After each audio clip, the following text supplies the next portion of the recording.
Today's episode of The Partially Examined Life is sponsored by GiveWell. Maximize the power of your charitable contributions at givewell.org.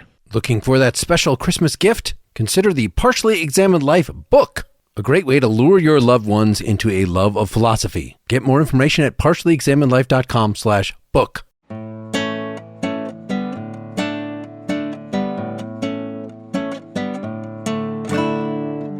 This is A Partially Examined Life, episode 356, part 2. We've been talking about Ludwig Feuerbach's Principles of the Philosophy of the Future from 1843. I think that's probably all we're going to focus on. We technically had read the introduction of The Essence of Christianity from 1841 as well, but we probably said most of what we're going to say about that. But this essay, Philosophy of the Future, wow, there's a lot to it. It goes through 65 sort of points, so it sort of seemed like, oh, are these going to be aphorisms? But some of them go on for several pages. It's not quite so aphoristic. But, you know, it has something in common. It's sort of like you're reading Nietzsche a little bit. Well, I think there's an overall structure, and why don't I just give that very quickly? Oh, yeah. Sorry, it's not like Nietzsche aphorisms in terms of here's a bunch of shit. It's more like, the Zarathustra aphorisms where he's telling a story. And anyway, but please go ahead. Yeah. So sections 1 through 13, he's going to start off by giving some preliminary thoughts on theism, what he's going to call theism or the old theology versus the speculative philosophy, by which he means Hegel. I think we should keep that in mind. The speculative philosophy it's called speculative as opposed to the critical philosophy of Kant, right? Speculative philosophy gives us back access to metaphysics and things in themselves and God. So I think it's a safe bet to say he's talking about Hegel when he's talking about that. Sections 14 to 22, he will give that kind of historical account of how theism necessarily devolves into pantheism, materialism, but then ultimately into idealism. And that will lead him into sections 23 to 30, which are a critique of Hegel for not doing a good job at giving us a mind-independent reality. And then he's going to come to save the day in the final sections, 31 through 65, with the quote-unquote new philosophy, where we can recapture mind-independent reality if we return to being good old practical materialists, or if we embrace the sensuous as the ground for objectivity. And there's a fair helping of what I would call inner subjectivity in there as well. Objectivity implies inner subjectivity. But yeah, that's my basic outline. So we can start with section 1? Sure. Seth, start us off. Okay. The religious or practical form of this humanization was Protestantism. The God, who is man, that is to say, the human God, Christ, this and only this is the God of Protestantism. Unlike Catholicism, Protestantism is no longer concerned with what God is in himself, but only with what he is for man. Hence, it knows no speculative or contemplative tendency like Catholicism. It has ceased to be theology. It is essentially Christology, that is, religious anthropology. So Protestantism seems like the spirit of Protestantism is actually what he's shooting for on his description, on his very idiosyncratic description. If it's all about me and my relationship to God, it's the Godhead is immanent in all of us and, right before us, and you don't need the mediation of a scripture or the mediation of priests telling you anything, or it is a human function. Yeah. Well, it also brings in that he's not really talking about religion, as Dylan pointed out in the last episode. He's talking about theology, and specifically speculative theology about the nature of God. That's really what's at issue here. And he's also signaling, right, that something that concerns human beings or man is on the right track in some way, shape, or form. So these first 5 sections, he's going to basically talk about this Protestant non-speculative strain, right? Unlike Catholicism, it's non-speculative in its practical form. But he'll go on to say in section 3 that it negates God in practice. Protestantism leaves him intact in theory, leaves him theoretically intact. And what he means there, he associates Protestantism with Kant. And basically what happens is, right, as a practical matter, we go to church and we worship God and we say we're good Christians. But as good Lutheran Christians and Kantians in that time in Germany, we think, well, we can't know God. We don't know. He's a noumena. He's not an object of experience. We only have a relation of faith to him. We only have a relation of revelation. And that's the first step in, there's a sense in which Hegel tries to overcome that, but he does that by basically assimilating God into the rational. And so I think, right, so you kind of understand the tension here, that we go from a Kantian position of not knowing God but believing in God to Hegel trying to kind of save the day by giving us access to God in himself, but only insofar as he is a rational being. And so that might seem, okay, great, we got God back. Well, what did we get back? We only got back this like super rational, abstract creature. That's the upshot of the first 5 sections. Yeah. 4 and 5 are, Hegel's the answer or the response. And then he goes, with section 6 and on, section 6, he'll get into this projection idea of God's, right. That's very prominent in the other essay that we read. So God's qualities. So it's a kind of slice of that because it's, in this case, God's qualities are a projection specifically of rationality and reason. That's what the speculative philosophy does to us. So he'll go through this list of different qualities, right? Determinations, properties that are associated with God. He's infinite. He's necessary. He's unconditional, immutable, independent, autonomous.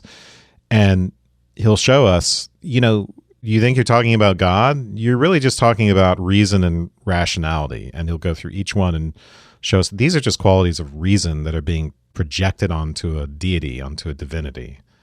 I have a note on page 179 in section 6 here.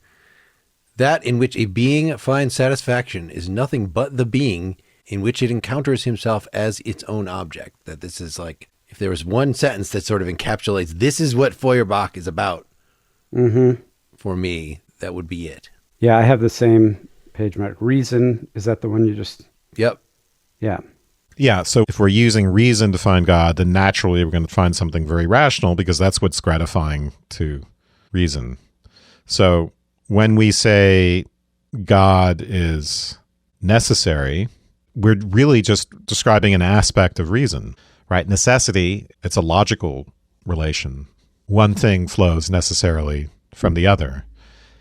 In theology, necessity is supposed to be, well, God is necessary. So there are different ways of thinking about necessity. There's the cosmological argument. He goes into both the cosmological and the ontological. God is necessary for the creation of the world. And there are reasons why making him an intelligent being, right, as opposed to just, the Big Bang or something like that, is supposed to be helpful. It's supposed to help solve this infinite regress problem. With the ontological argument, God necessarily exists just because the idea of him, right, St. Anselm's ontological argument, the idea of him, we can infer from the very idea, we can infer from his very essence that he must exist. So I think, again, the overall point here is that these theological conceptions of necessity are really just about logical necessity. Reason is looking at itself in the mirror and painting God with the brush of necessity because necessity is a property of the rational. In that whole God is love thing that I referred to, which is explicitly the conclusion of the Essence of Christianity book, there's a very Euthyphro flavor to that you don't want to have your God be an arbitrary thing who dictates morals. You want God to follow morals, which means you want it to be part of God's essence. So here, if you're Spinoza, if you're various ways that, definitely if you're Hegel, God has to just be reason, or at least reason has to be part of God. It can't just be there's this God who's a personality, and then there's this reason, and God chooses to follow reason. God doesn't have to follow. It has to be sort of baked into. So yes, this identification of God with reason seems to follow, when you're trying to make religion make sense.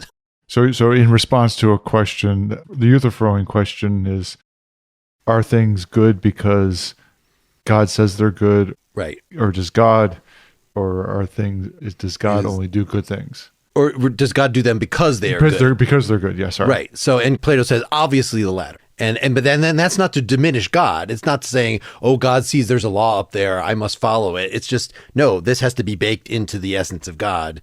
And you could say the same for reason, or, anything else you think is going to be constitutive. Yeah, I mean, we should keep in mind here, right, that this is a depiction of God that he is ultimately objecting to. This is speculative philosophy's God, the hyper-rational God. Is he objecting to it, or is he diminishing, or just pointing out that this is what theology is and God is, so as to... This is what God is for Hegel, is what he's describing. Speculative philosophy, specifically Hegel. So I think the old philosophy or traditional theology is a bit different. It is there, right, in like Anselm and St. Augustine, but they're also talking about qualities like kindness and other very personal attributes. I see what you're saying. But what he's really trying to nail down here is this like hyper-rationalistic picture of God. So, for instance, in 7, you can see him pointing to this contrast. Where theism treats God like a sensuous particular, right? Like he's an individual. He's an old man with a beard in the sky. He can be kind. He can be... Speculative philosophy treats him as subject, as thinking being. In a way, it's very Aristotelian, right? He's like thought thinking himself. And really this is like, we are just taking ourselves as cogitos, as thinking beings, and projecting that in this particular Hegelian depiction of God. Right. I don't think this is as explicit in the text as I remember, but in God as an object in theism is not conceived of originally through a lens of reason. The move that speculative philosophy does, right, is we have this notion, this theism has this notion of God as good and powerful and all these sorts of things. It's only when you start to think that it's the God that imposes order on the world and makes judgments, right, and does these sorts of things. And so there's a way that human beings can connect with godliness through reason as opposed to strictly through faith, that you have the move to speculative philosophy, and that's the move where God ceases to be the object but becomes subjectivity, because God's subjectivity in ordering and maintaining and creating and doing whatever with the world is something we share through reason, and then ultimately we're going to get away from the whole concept of God and it'll just be reason by itself. Is that right? Yeah, I think 181 is in section 7 is a good place to find this contrast. So the theist represents to himself God as a personal being existing outside reason and man. As a subject, he thinks God as an object. He conceives of God as a being, that is, as an intelligible, non-sensuous being with regard to his idea of it, but a sensuous being with respect to its actual existence or truth. For the essential characteristic of an objective existence, that is, of an existence outside of thought or perception, is sensuousness. Okay, so what does that mean? It means that when we want to think of things as existing, we have to think of them as individuals, as particulars. They can't just be big, abstract, all-encompassing conceptual things. And we tend to think of them as visible, or at least on that analogy, right? So even theologians will say, okay, yes, we do have to describe God in these ways, and it does sound an awful lot like we're describing him as a person in the sky who's visible, but that's not what we mean. That's just because of our limited cognitive faculties. So it's all metaphor. It's all just analogy. This is something like the picture that Feuerbach is ultimately going to object to. But here, right, it's a perfectly natural thing to do if you think that God exists as an external reality, because what do we know of external reality except material things? So why wouldn't we make him analogous to that? And then so that's the standpoint of theism, of old theology takes that standpoint. It's kind of mixed up with the sensuous still. And then you get to the speculative philosophy, tries to purify that, right, for obvious reasons, because it is all messed up and mixed up. You can come up with all kinds of objections to that way of looking at God. So speculative philosophy, Hegel, thinks God, quote, from the standpoint of thought. It identifies the objective conceived being with subjective thinking being. So instead of thinking of God as this particular person, in a way you just say, okay, remember Kantian categories or the mind in general, the structure of the mind? God is just the structure of the mind, which conveniently also turns out to be the structure of the world. The structure of mind in the abstract. Yeah. Yeah, it's interesting. He doesn't seem to have the basic insight of intentionality. He has that with regard to sense experience, that you have to sense something that is transcendent, the mind-independent realities you keep saying. But even thought itself, at least at this point, right, just the end of section 6 there, he contrasts breathing and eating and seeing, like all those things a being could never do in complete isolation. But thinking being is referred only to itself. And this is a very classical idea, right? In Aristotle, God is thought thinking itself, because you can have the object and the subject be one and the same. But fundamentally, I mean, that's, I think, the insight of phenomenology is that even thinking needs to refer to something that is external in some way, right? It has an object. Thinking perhaps is, if you're an empiricist, you would even say it's only based on perception. You could not have a thinking being without first having a sensuous being interacting with things, and then you can abstract from that and just think of their representations or something. I think Feuerbach would ultimately agree with that. But here, at least, it seems like... Well, what he's saying specifically here is that if you want, we want God to be independent and autonomous, which means outside of the causal chain. He has to be self-causing. He can't have been caused by something else. And what do we know of sensuous beings? They need something outside of them in order to exist. They have to be caused. They're part of the causal, fabric. They're always produced by something else. So if you want a self-producing being, get rid of sensuousness. And that's, again, this is in 6, this is on the track of the benefits of making God out to be just pure rationality or pure mind. We get out of various theological problems that way.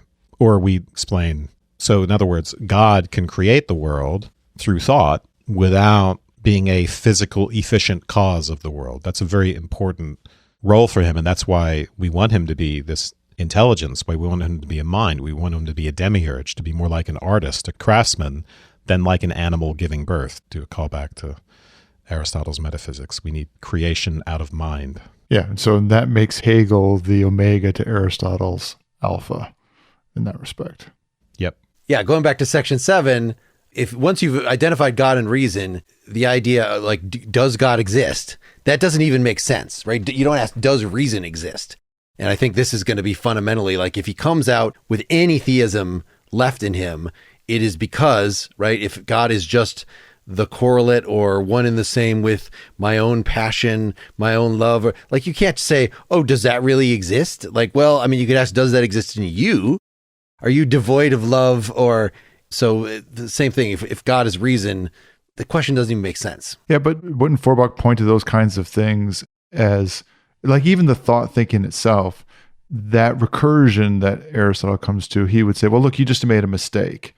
You've mistaken the ability of thinking to, the requirement that reason and our thinking has to have an object as inherently recursive as a solution to the subject-object distinction, when that's not true. It's just in that activity of the thought, quote-unquote, thinking itself, it's acting on its own thinking as if it's an object, which is a different conclusion than it being a recursive relationship of it thinking its own thing. And so he reaches back in page 181 and plucks out of theism that subject-object distinction and says, you have to have the subject. What a being is can be known only through its object. The object to which a being is necessarily related is nothing but its own manifest being. And then this is the path that's going to take him to, human beings create God, and God, our understanding of God is a reflection of us as human beings. So what does this mean to Wes, to your ultimate conclusion that he's looking for a mind-independent reality? Because, no, he's saying here, this is not just from the point of view of Hegel. I think this is his own view. Yes. What Dylan just quoted. And it's a very weird view that ultimately our own object is identical in some sense, right? He's some kind of... He says with this monist, particular object. So it's with God in particular, quote, the distinction between what the object is in itself and what it is for man dissolves itself. With sense perception, it's different. With sense perception, sense objects, as he says here, don't work in the same way. They aren't just what they are for us. They are what they are in themselves separately. Yeah. Well, but this paragraph is weird because right after what I quoted, he goes on to talking about the objects of different other animals. The object of the herbivorous animals is the plant. It is out precisely through their object that these are distinguished from other animals, the carnivorous ones. And he goes on. Yeah, let's unpack that. Yeah. Well, okay, so let me just read this section and then we can unpack it because it is a little weird. Thus, the object of the herbivorous animal is the plant. It is, however, precisely through their object that these are distinguished from other animals, the carnivorous ones. Similarly, the object of the eye is light and not sound or smell, and it is through this object that the eye reveals its essence to us. It therefore comes down to the same thing whether someone cannot see or has no eyes. That is also why we name things in life with respect to their objects. The eye is the light organ. He who cultivates land is the land cultivator, peasant. Someone else, the object of whose activity is hunting, is a hunter. He who catches fish is a fisher, and so forth. Now, if God is an object of man, and he is indeed that necessarily and essentially, the essence of this object expresses nothing but man's own essence.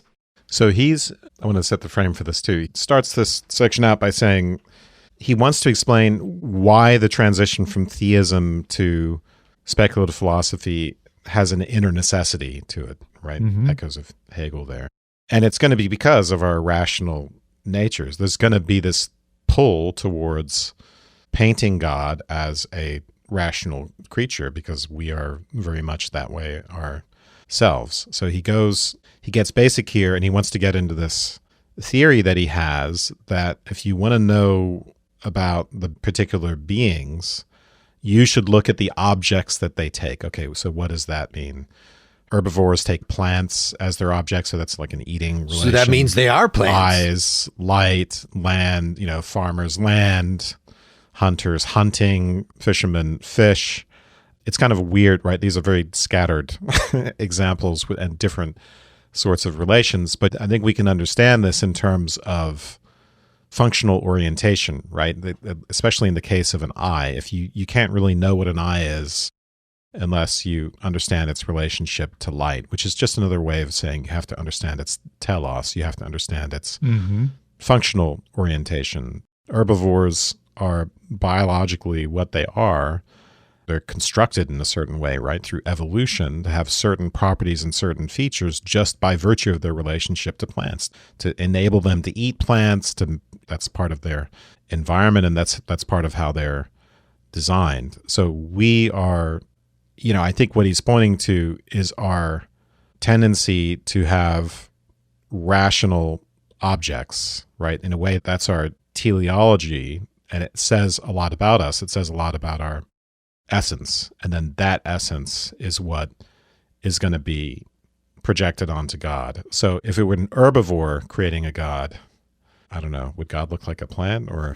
Oh, for sure. I think he explicitly well, we know with says, birds, he'll talk about birds yes, in some other part, but God would have wings, definitely. This is a little bit more complicated, but yeah. But the idea is the essence, in a way, we're trying to create a mirror with God. We want this particular divine object that we're going to take is going to express man's inner essence. It's going to be a way of looking at ourselves in the mirror, but looking at an idealized version of ourselves in the mirror. And now a word from our sponsor. How deep do you go to seek out an answer to a question? Maybe you've spent hours clicking the source links on an obscure Wikipedia page, or maybe you're even the type of person who checked out the entire shelf on a topic at your public library. If you're nodding along, then check out GiveWell.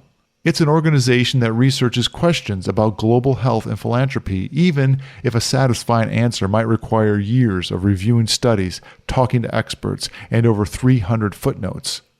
GiveWell has now spent over 17 years researching charitable organizations and only directs funding to a few of the highest impact opportunities they've found. Over 125,000 donors have used GiveWell to donate more than $2 billion. Rigorous evidence suggests that these donations will save over 200,000 lives. GiveWell wants as many donors as possible to make informed decisions about high-impact giving. You can find all of their research and recommendations on their site for free. You can make tax-deductible donations to their recommended funds or charities, and GiveWell does not take a cut. If you've never used GiveWell to donate, you can have your donation matched up to $100 before the end of the year or as long as matching funds last. To claim your match, go to givewell.org and pick podcast and enter the Partially Examined Life Philosophy podcast at checkout. Make sure they know that you heard about GiveWell from the Partially Examined Life Philosophy podcast to get your donation matched. Again, that's givewell.org to donate or find out more. Imagine a community where people from diverse backgrounds with differing beliefs come together every day to read books, share their antithetical perspectives, and learn from one another and become lifelong friends. This community is real at St. John's College, the nation's great books college, where students explore 3,000 years of human thought online or in person on campuses in Annapolis, Maryland, or Santa Fe, New Mexico. At the college's Graduate Institute, students grapple with the most difficult questions facing humanity in our world. From Aristotle to Aquinas, Machiavelli to Lincoln, Herodotus to Hegel, students pursuing the Master of Arts and Liberal Arts explore some of history's most influential writers and thinkers. This interdisciplinary degree includes 5 segments: literature, mathematics and natural sciences, philosophy and theology, politics and society, and history. In addition, the Santa Fe campus offers students the Master of Arts in Eastern Classics, where students examine the great books in India, China, and Japan in a program that delves into the richness of these traditions. Through these programs, students discover the deepest truth of all, our shared humanity.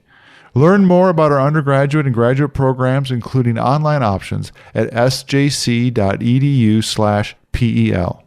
I just think sometimes he's a little too glib about this. I mean, like can only encounter like in some ways, that we can't, if something were just had nothing in common with us, we could not actually sense it or think about it at all. So when I encounter another human being, like I'm really, I'm using that as a mirror and experiencing my species being and my humanity. When I encounter something else sensual, I'm not saying, I'm all about the Oreos. I'm not saying I'm an Oreo, but I'm still using the sensuality and the biology and the eating connection and something like this to say something about myself. But just the way he often seems to talk is sort of, I want to say you are what you eat, but you are your object, which would make it follow that the herbivorous animal is a plant, which clearly is not the case. But in other cases, your God, well, that just shows that, you worship, you create this divinity. That just shows the divinity in you. You are taking infinity of your object. That shows that you are in yourself infinite. He says stuff exactly like that to posit these things about ourselves that we might have thought were only in God, that it sounds very Emersonian. They are in our essence, let's be clear. Sure. He wants to draw this distinction between individual and essence. So the perfected quality, right? I don't necessarily as an individual have all these qualities, but it's in the human essence, at least in its most perfect form. Which involves sociality, right? Because it's not that I can do everything, but all of us together, we... Right. That becomes a thing too. But yet, and this is important in the other essay, the Introduction to the Essence of Christianity. He wants to be very careful about his definition of self-consciousness or consciousness in the strict sense. It is not just an individual being conscious of, oh, hey, I'm Wes, I'm conscious of Wes. That's not what self-consciousness is. Self-consciousness is me conscious of myself qua human, conscious of my human essence. And so God is ultimately just the ultimate vehicle of self-consciousness. We seek out this divine figure mirror because he is the ultimate way to accomplish that task of self-consciousness. We don't just do it by ourselves, being self-aware, so to speak. Am I right? I feel like the examples that he gives inevitably are analogical in a way that he doesn't intend the case with God and human beings to be. That he does mean that God is the object of man, the expression of this, the essence of this object expresses nothing but man's own essence. I think he does mean that.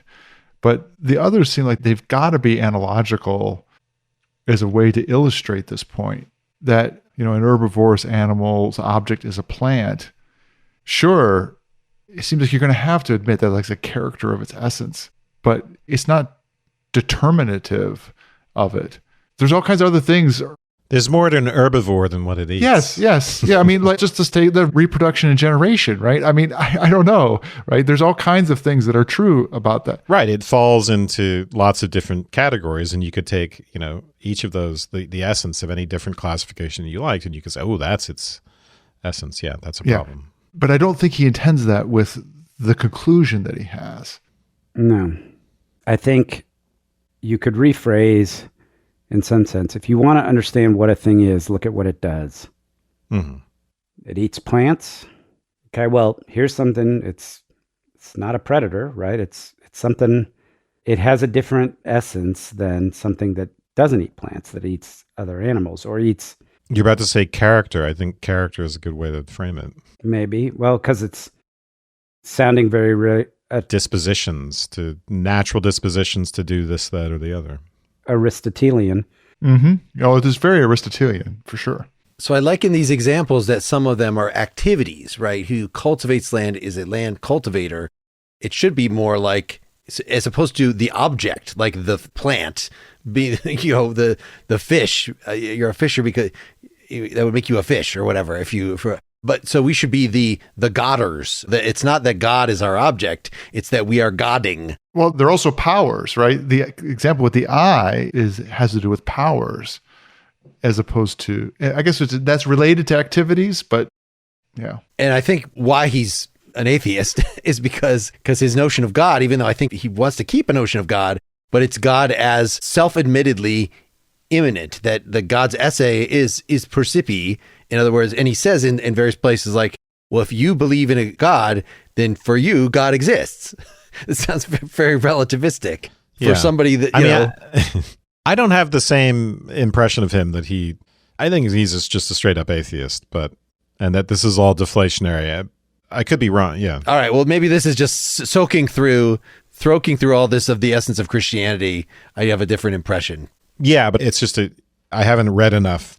Well, I mean, I've read some secondary literature, which I think casts him as an atheist but I guess he doesn't, it is quite puzzling because he does talk, and I think even in later life, like he devoted most of his time to theology. He just spent years and years and years writing theological treatises. So I guess Mark, you're onto something, which is really he wants to believe or something like that. he wants God in some form or another.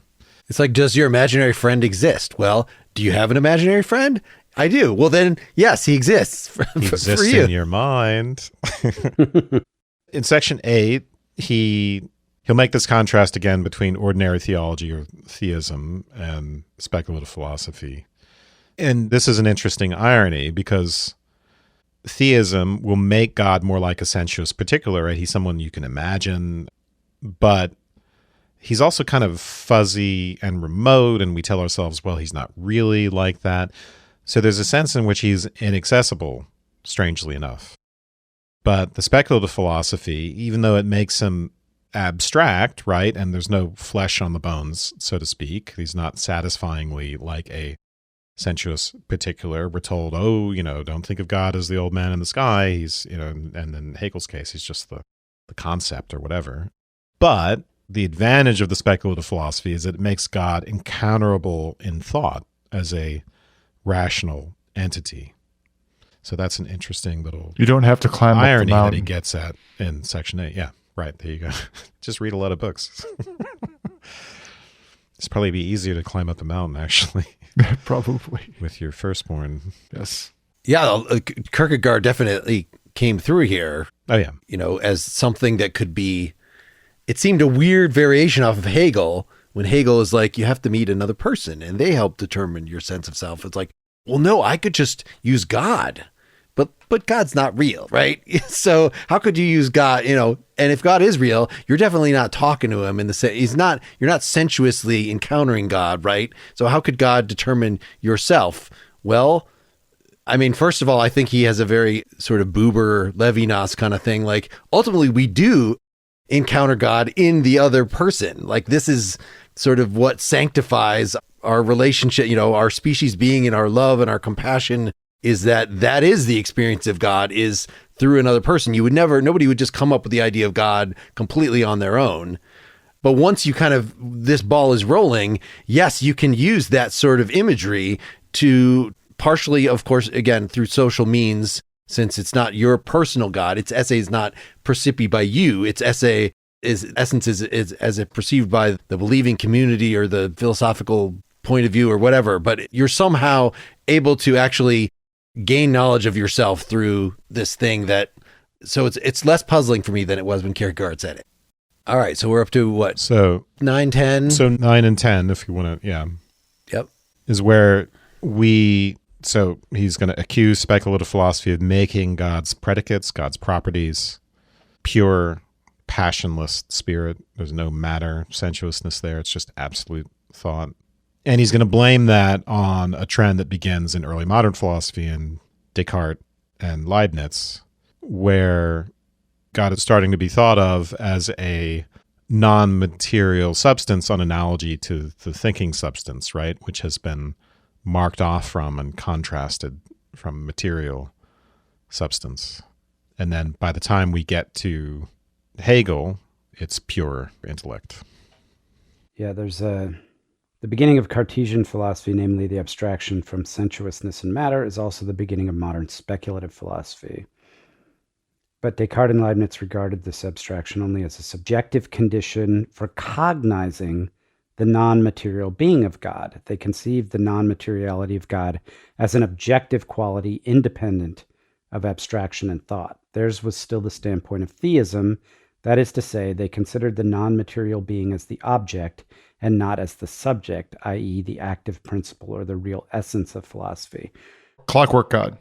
Clockwork God, non-materiality as a predicate really is what they're saying. And that, well, also, this is kind of an allusion to Hegel's famous statement in the introduction of the phenomenology, where the point is to conceive of God, conceive of substance as subject, pivoting off of a Spinozan conception of God, where God is like this big lump of substance and we are all attributes, or mind and extension or attributes of that big lump, and then we are modes on top of that, like we're all barnacles riding on top of God.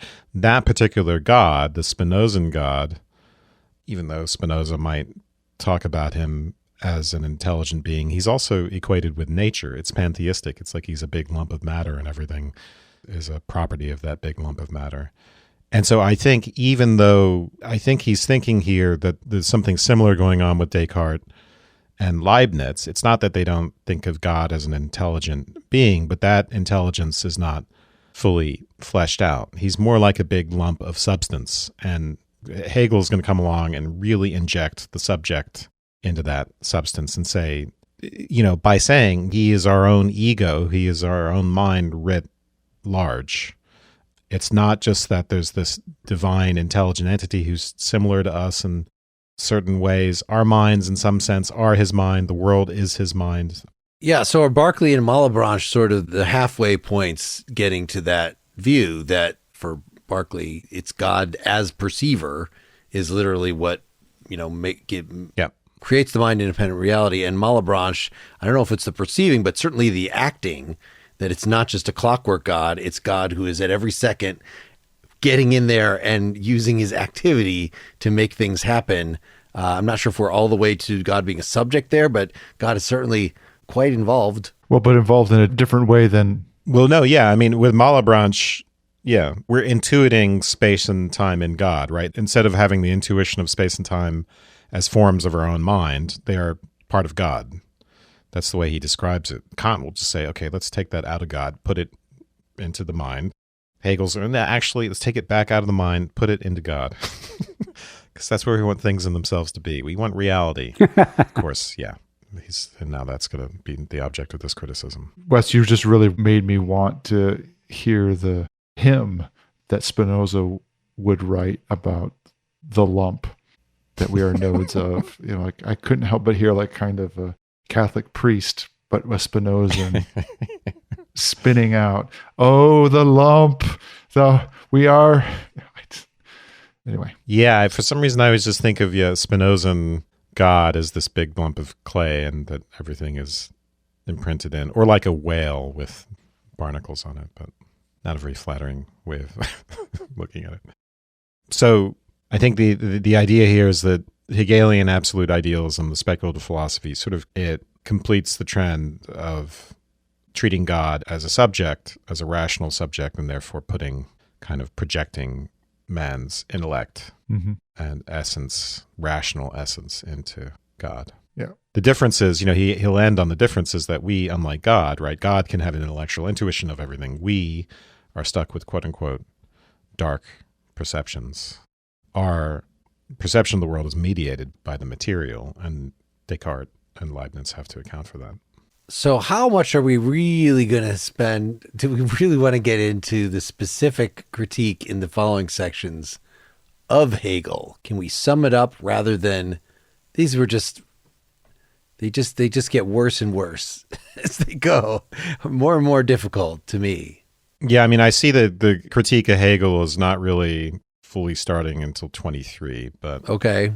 But I have summaries for everything, so we can always skip over anything and I can try to summarize. So we're kind of at sections 11 and 12 now. Mm-hmm. Which is the beginning of that. So I think one of the problems, right? So this will become part of his critique of Hegel, but it's a basis for it, which is that, well, in section 11, he wants to point us to this very interesting way in which speculative philosophy turns creation into something different. So whereas in traditional theology, theism, God's creation is of this, personal divinity creating a material world. In speculative philosophy, and I've already conceptual creation, it's more like the particulars are just logically, they're moments of the concept and they flow out of the concept. So why did God create matter? Well, it just sort of necessarily flowed out of God's mind. And you can think of this in terms of, and this is the explanation he tries to give here, if God is like a demiurge, if he's like an artisan and he has a plan in his mind for the world, okay, what is the world going to be that I'm going to create? Those thoughts are part of his being, right? And he is the ultimate being. And in a sense, we can think of those, we can ultimately get to the point where we have trouble distinguishing the designs and the plans from creation itself. So aren't we just all in God's mind? Isn't the moment of thinking the moment of creation? Isn't the having of it for a divine being? Isn't the having of the concept the same thing as the thing existing? I think that's the track he's on here. So he's articulating the story of speculative philosophy in order to get us to the point where it's failing to do the work that it intends to do. And on the one hand, you have it aligning with reason. So through that, you have the sort of saying, well, it's really doing the following sorts of things. In his sort of atheistic interpretation, it's doing reason, it's functioning as reason, and it is also simultaneously losing the object of that's required. And then there'll be that thread ends up being sort of the ultimate criticism that you can't do the work of speculative philosophy can't accomplish its goal because it is absent the connection with the real world. the world outside of ourselves. And so the sort of the fatal mistake. He doesn't deliver that critique yet. So No, not like yet. in these first 13 sections, it's just a very kind of straight up, let's do a comparison and contrast of ordinary theology versus speculative philosophy. And then sections 14 to 22, let's show how ordinary theology kind of necessarily devolves into, historically, over time, into idealism, into speculative philosophy. We'll just give this genealogical account, and then he'll really get sharply into the critique, starting in section 23. But yeah, it's exactly what you've just been saying, Dylan, which is that once we desaturate everything of the empirical and the particular and the concrete, once we turn God into this purely rational being and then make him the principle of an independent reality, we end up with something that just doesn't work. It doesn't do the job it's supposed to be doing. Well, and maybe that's like we're getting close to what then the second episode is about, right? Do we start with Hegel's critique, or No, do I we think spend? We could end skip with to Hegel. section. We could kind of jump to section 23 and start on that critique of Hegel, and then we should.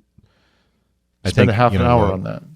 I think the new philosophy, Yeah. like his positive vision, we should spend most of the time on sections 31 to 65, the quote unquote new philosophy. But if we spent 20 minutes or whatever it was on the critique of Hegel, that would recapitulate the problem that we've been going through for the whole book, but also set the stage for the positive philosophy. Yeah.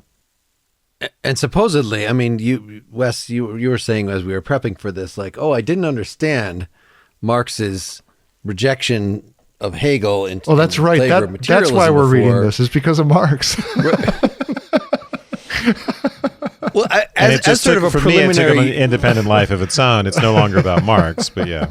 right? As a preliminary judgment here, do you guys feel like I kind of went back and forth between this is a great lost genius who really understands Hegel and can, is prefiguring phenomenology and Heidegger and all this stuff, and his view of religion seems pretty unique to me, to just thinking what a blowhard.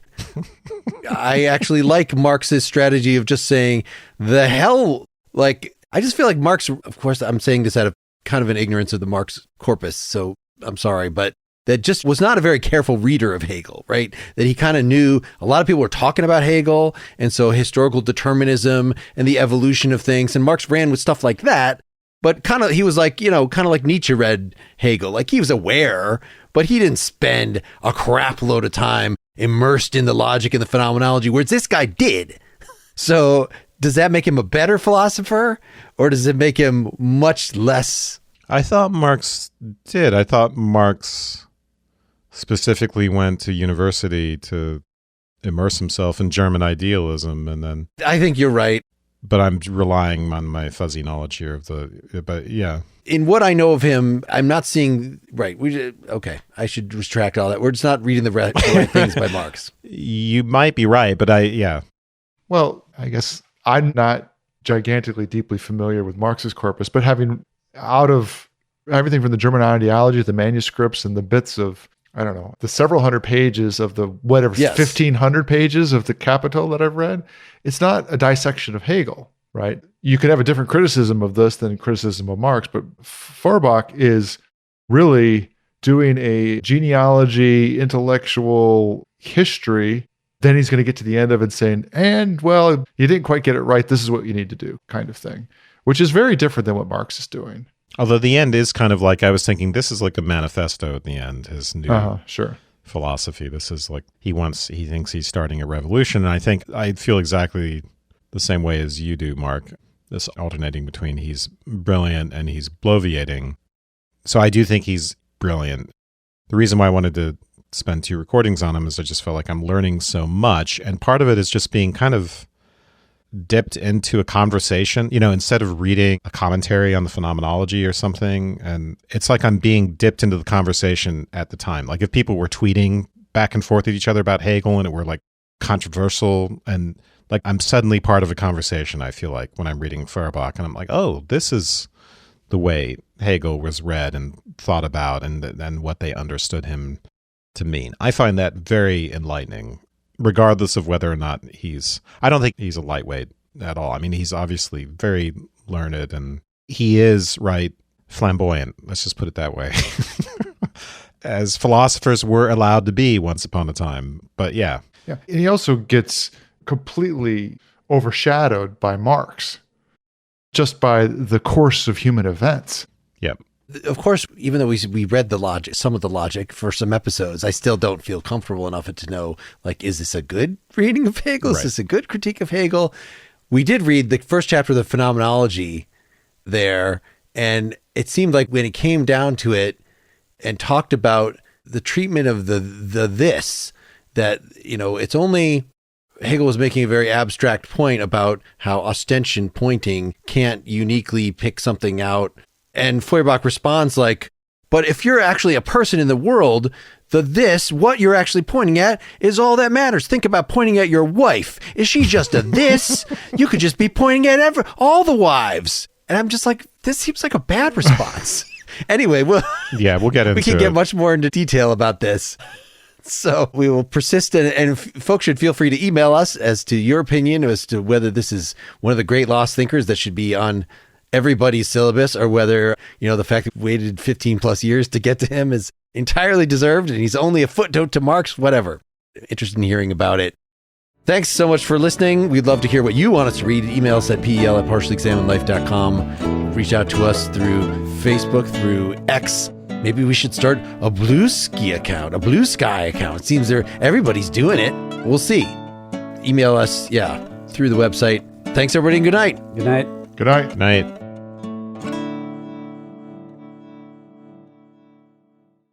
Hey, I want to remind you to check out my class, Core Text and Philosophy, that I'll be teaching starting in January. I need your responses about it now so I know how many sections to teach and when. Please go to partiallyexaminedlife.com/class.